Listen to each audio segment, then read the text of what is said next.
appropriate time towards the end of the meeting or very midway point, and you can get in the queue. That call-in number is 844-844-9200. Again, 844-844-9200. And then when prompted, you'll want to enter the access code for the meeting, which is 398145. Again, that's 398145, and you hit the pound button. You'll hear that a Q&A session has started and hit *6. And then you'll be in the queue. So we hope to hear from you later on this evening. Item number 2 on the agenda is a motion to adopt the agenda as presented. Do I have a motion to do so? I'll make a motion. Thank you, Bruce. Is there a second? Second. Thank you, Jeannie. Any discussion? All those in favor say aye. Aye. Any opposed? The motion carries. Thank you. Item number 3 are matters from council members. Does anyone have anything they'd like to share this evening? I've got one thing that was brought to our attention earlier this week. Chief Bradley, who served fire chief for 36 years in the city of Waynesboro, is retiring at the end of this month. And I want to thank him for all of his service to our community, to the fire department, and just a great guy. And I also want to congratulate Deputy Chief Andrew Holloway, who's going to be moving up from deputy to chief and take over running the fire department, which could be an exciting time for all of our folks under them, because it could create movement within the whole organization. So that's a good time for our city. Absolutely. Great. Wonderful comments. So we were so fortunate to have had Chief Bradley, and then look forward to Chief Holloway's service to our community. I've certainly appreciated his service thus far. So thank you for that. Anything else anyone would like to share? All right, hearing none, we'll move on to item 4, which is a second consideration adoption of the ordinance imposing taxes for the calendar year 2020 on property and persons for the payment of interest on the city debt, for the support of city government, for the maintenance of public schools, and for other expenses providing for the assessment of persons and property, for the collection of taxes, revenues, assessments, and imposing penalties for the failure to comply with the provisions hereof. So this ordinance was introduced and seconded, discussed at our previous meeting. And unless there's any other additional discussion. Mr. Mayor, I would like to offer an amendment to that ordinance, if I may. I'd like to offer a friendly motion to amend and incorporate the Waynesboro Public School budget that was recently amended to the city budget. We have that friendly amendment. Do we have a second? Mr. Mayor, Mr. Mayor, if I could interrupt for a second. Yeah. The tax ordinance is actually in order and good to go as presented. We'll need the amendment when we deal with the appropriation ordinance. Appropriation for number 5. For item 5. Correct. I'm sorry, I'm out of order. That's okay. I'll do a redo later. Okay, all right. So with that, we've had that motion introduced and seconded at our previous meeting. If there's any additional discussion. If not, all those in favor of the previously introduced and seconded motion, I'll say aye. Aye. Any opposed? The motion carries. Thank you. Item 5 is the annual appropriation ordinance operating budget for the fiscal year 2021. And this is the second consideration adoption of the ordinance regarding the recommended annual operating budget for fiscal year 2021 ending June 30th, 2021. Mr. Ham. Yes, sir. Mayor Short and members of council. At the previous meeting, the council conducted a public hearing, introduced and seconded the ordinance, or the movement of the ordinance, and actually discussed the ordinance. This evening, it will be necessary for the council to consider a friendly amendment to incorporate changes that the school board adopted to their budget earlier this week. The total value of the budget goes down by approximately $1.1 million. There are no changes to the municipal components of the budget. The reduction is entirely accomplished by reductions on the school side, reflecting anticipated changes in local funding and state funding. A general note, just before you consider the friendly amendment and ultimately the adoption, that what began as a fairly optimistic budget process unfortunately concludes with what some would regard as a grim outcome. It will be a difficult or challenging year for our municipal departments, our regional partners, obviously our school system, regional agencies, and community agencies. As I mentioned last week, agility will be an important theme moving forward. If the forecasts that we predicated this budget on are not realized and things improve beyond our expectation, then we'll bring forward as appropriate favorable amendments to the budget. Similarly, however, if conditions don't improve or worsen, it may be necessary for the council to consider additional difficult reductions to the budget. In that regard, I would just alert the council prior to adoption, and I think that's an important communication for our constituents in the community and our partners in the community to be aware of as well. So with that, let me also, as a qualifier or a qualifying statement to that, say, alert the council and the community as well that it likely won't be October or November before we have any credible idea of where things are headed financially. And so we'll be operating, administering a budget as adopted, probably well into, certainly through the first quarter and into the second quarter, before we begin to have a real assessment or a credible assessment of how things are going.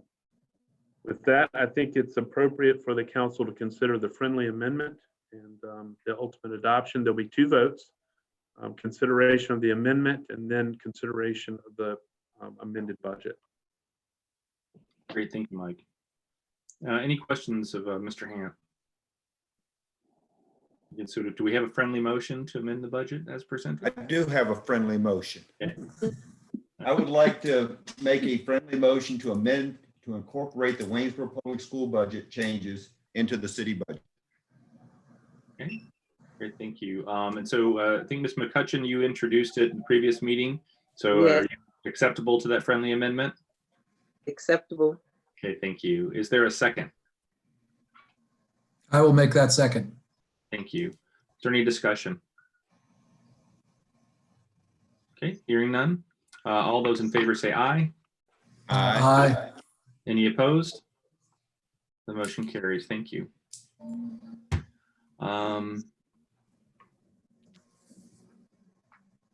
So, and then we're all good, Melissa, on that?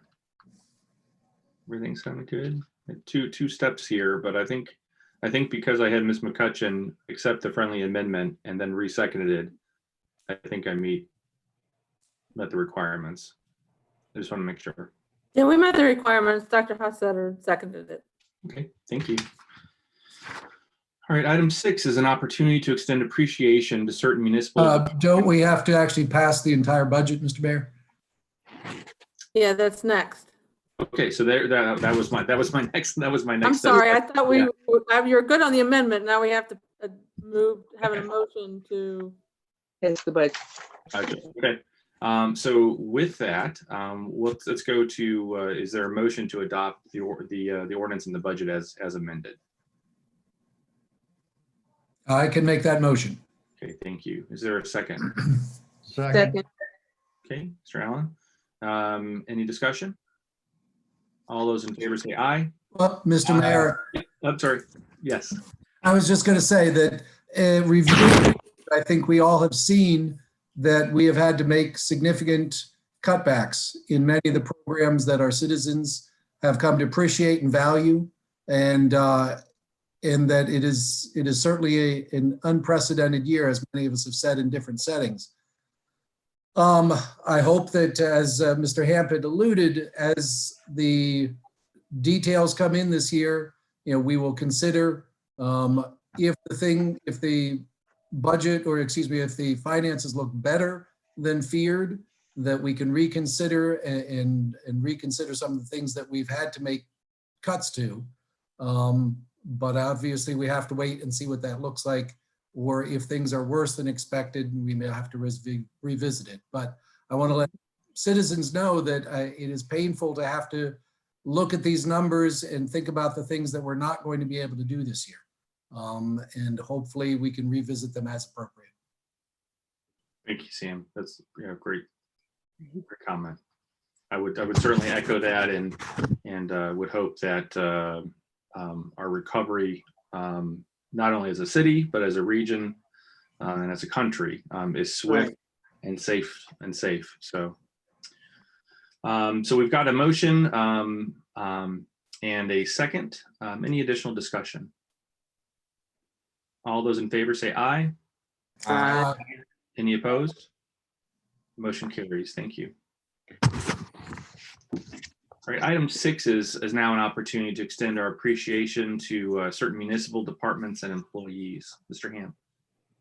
Yes, sir. Mr. Mayor, members of council, it's been a tradition of council to take the occasions of nationally or commonly recognized days or weeks of appreciation for various professions and departments to value and acknowledge the service of our employees.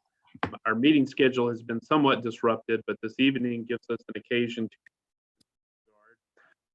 and I'd like to bring to your attention the following weeks or days of national recognition and afford the council an opportunity to affirm and appreciate the service of our valuable employees. The second week in April was National Library Week, and following in that week was National Library Worker Appreciation Day. Also, the second week of April was the National Public Safety Telecommunicators Week, appreciating those members of our public safety team who were less visible, obviously, to the public, but play an essential role in delivering emergency and law enforcement services to the community. May 4th was International Firefighters Day. This week, May 10th through the 16th, is National Police Week, and in fact, tomorrow, May 15th, is National Peace Officers Memorial Day. And finally, May 17th through May 23rd is National Public Works Week, calling attention to the essential safe drinking water, sanitary sewer services, and other services delivered by public works departments across the nation. So I just wanted to bring those weeks or days of recognition to your attention. Thank you, Mr. Mayor. Thank you. Thank you, Mike. Yeah, and I would certainly want to share, I'm certain on council's behalf, our deep appreciation now more than ever of all of the work that our tremendous staff does. It is in plain sight, and we appreciate you. I've enjoyed the last 3 years, I think, of having the opportunity and honor of speaking at Police Week, Peace Officer Memorial Week, with our police department and leaders in the community. And I'm certainly disappointed, as I'm sure they are, for not having that opportunity to do so this week. But just because we can't meet together does not diminish our appreciation for their service, selfless service to our community. And so I sincerely, deeply appreciate all of their work. Again, from our water sewer treatment plants to our law enforcement and public safety. So thank you all so much. Item 7 is to consider endorsing by motion the city's certification for receipt of the Coronavirus Relief Fund payments in the amount of $1,974,380. Mr. Shaw. Mr. Mayor, members of council, we've received word in recent days that the city is eligible to receive $1,974,380 through the Federal Coronavirus Aid, Relief, and Economic Security Act, otherwise known as the CARES Act of 2020. The funds are passed through from the Commonwealth, and our allocation is based upon population here in the city. The CARES Act provides that payments from the fund may only be used to cover costs that are necessary expenditures incurred due to the public health emergency with respect to the coronavirus of 2019 or COVID-19, that the funds were not accounted for in the budget most recently approved as of March 27th of 2020, which was the date the CARES Act was enacted and would be our fiscal year 2020 budget, and that the expenses were incurred during a period that begins on March 1st of 2020 and will end on December 30th of 2020. Again, the funds can only be used for direct costs associated with COVID-19 pandemic response and cannot be used to cover revenue shortfall. And I would note that state and local governments have lobbied and asked that this restriction would be lifted. To date, the Congress has not taken action to allow such flexibility. So as just some examples of the types of activities that are eligible would include medical expenses that are associated, for example, with COVID-19 related EMS cost, public health expenditures that might be associated with either public communication, the disinfection of public facilities, or provision of personal protective equipment to public safety and other personnel. Certain types of payroll expenditures associated with public safety or public health or healthcare workers that are substantially dedicated to mitigating or responded to COVID-19. Expenses related to facility compliance with COVID-19.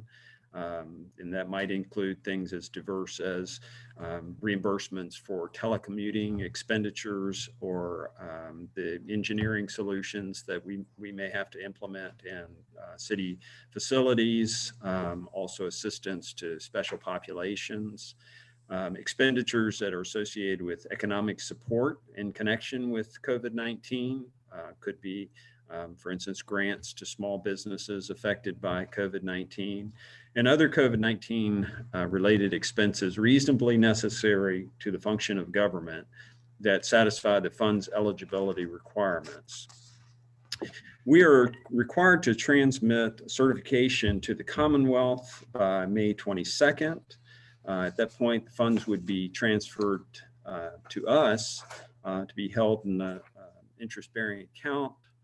We'll be required to report use in accordance with the federal guidelines, and any unspent money as of the end of December 2020 would be returned. Any expenditure deemed inappropriate to its intended use would also have to be returned. I would note that we currently are gaining access or have access to several types of federal funds.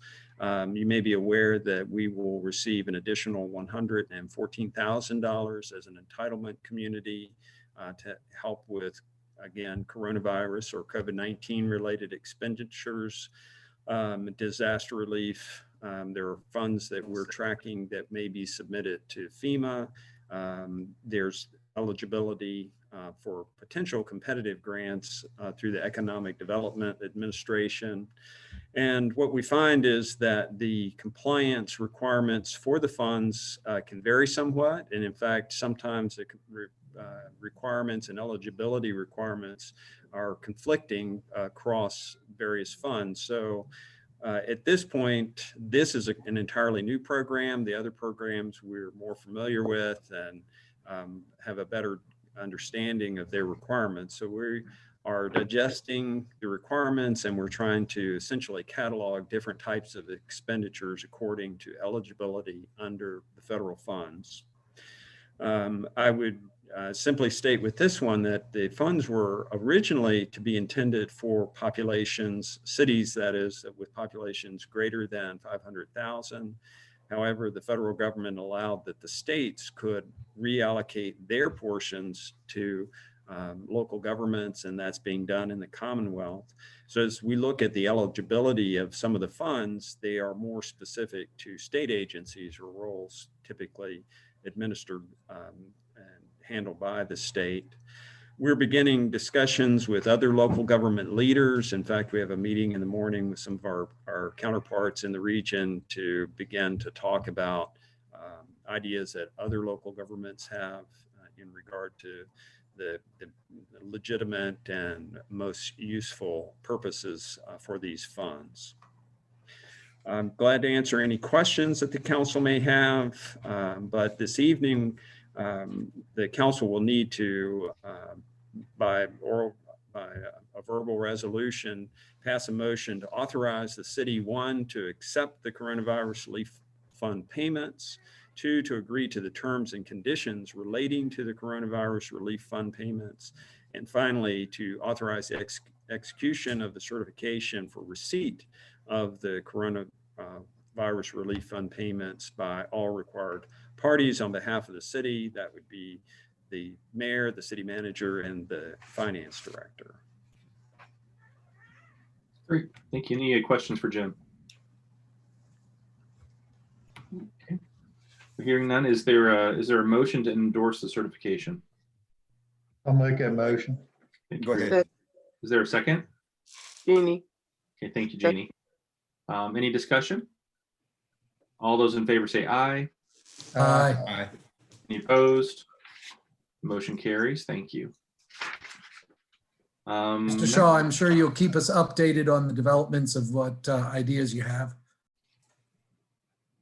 Yes, sir, absolutely. That we're already formulating some thoughts, and as I say, this is a new program. We just received notice of award yesterday, and so it will probably be, maybe even by your next meeting, we'd be able to give you some report.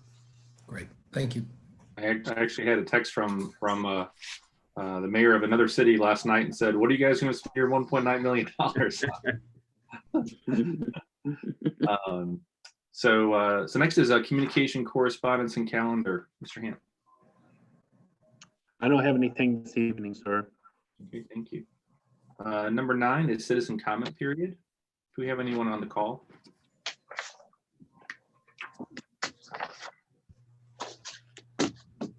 We don't have anyone on the call at the moment. If you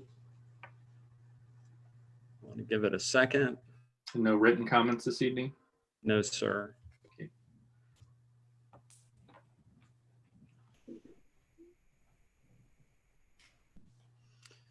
Still no callers.